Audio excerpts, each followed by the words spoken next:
1 year on, we are no further forward.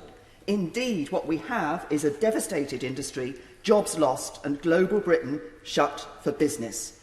More than not being any further forward, we've gone backwards.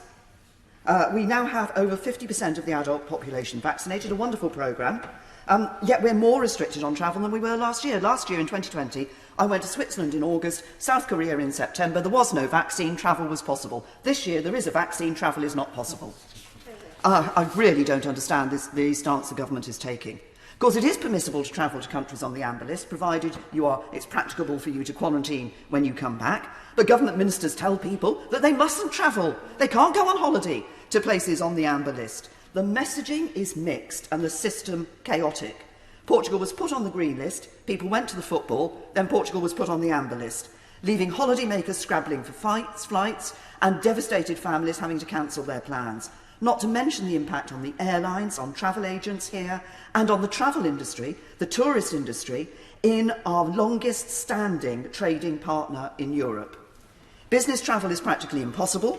Global Britain has shut its doors to business and investors. In the normal year pre-pandemic, passengers through Heathrow spent £16 billion across our country, including at places like Legoland Windsor, which is partly in my constituency. That has been lost. I think there are some facts that the government needs to be upfront with the British people and that ministers need to think a bit more of when they're making these decisions. First, we will not eradicate COVID-19 from the UK. There will not be a time when we can say that there will never be another case of COVID-19 in this country. Secondly, variants will keep on coming. There will be new variants every year. If the government's position is that we cannot open up travel until there are no new variants elsewhere in the world, then we will never be able to travel abroad ever again. And the third fact that the government needs to state much more clearly is that sadly people will die from COVID here in the UK in the future, as 10 to 20,000 people do every year from flu. And we are falling behind the rest of Europe in our decisions to open up, as my right honourable friend, the member for Altrincham and Sale West, has indicated.